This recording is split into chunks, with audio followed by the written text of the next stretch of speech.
The Canadian Transportation Agency is holding an inquiry into 2 Air Transat flights held on the tarmac at Ottawa for hours in conditions passengers called deplorable.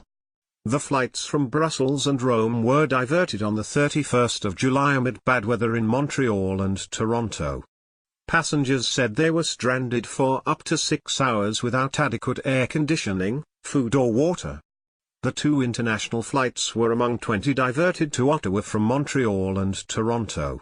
Air Transat said that numerous factors beyond its control, including long waits for fuel, had resulted in its inability to reduce the delay and allow passengers to disembark safely. Flight staff said food and water were running low but that refreshments were available and temperatures seemed acceptable. But travelers who gave statements or testified before the inquiry painted a very different picture, with some describing a growing frustration and panic fueled by poor communication from airline staff. More than one passenger testified during the public hearings that they felt they were seen simply as luggage. In a statement to the panel, passengers Alan and Patricia Abraham, of Flight 507 from Rome, said they were initially told the delay in Ottawa would be just 45 minutes to refuel. The plane ended up held for 5 hours. The couple said they were stranded in the stuffy plane, were given a small meal and only once offered a small glass of water. The bathroom had run out of toilet paper. One young boy became nauseous and was trying to make his way to the bathroom when he vomited in the aisle and all over several passengers 2 rows behind us, they said. The stench was unbearable. Pilot Yves St. Laurent testified before the CTA panel that the tarmac delay seemed like the lesser evil compared to the logistics of getting passengers off the aircraft and sending them through customs, and then arranging transport and accommodation for them. Pilots have the final say on whether to unload a plane. He said he did not consider disembarking the aircraft as he was consistently told it would be refueled in short order.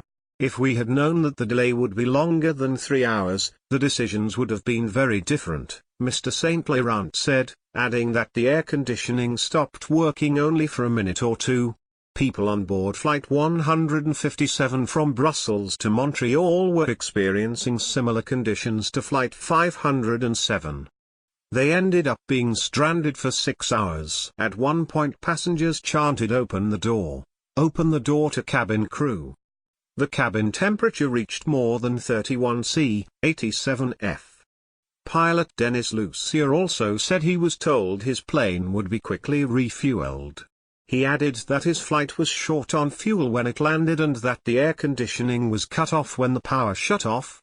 Passengers eventually rang the emergency services to complain of the heat and inability to disembark, and emergency responders came to their assistance and handed out water. Several of the passengers shared their ordeal on social media while inside the planes. Both pilots said they had not received any calls from passengers to get off in Ottawa.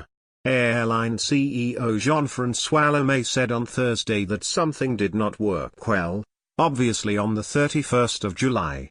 I am not saying there is a fault or blame, but there is a collective responsibility that has to be observed in these events. Christophe Hennibel, Vice President of Corporate Affairs, said other planes also suffered significant delays, but that Air Transat was being singled out because of the media attention over the call to emergency services.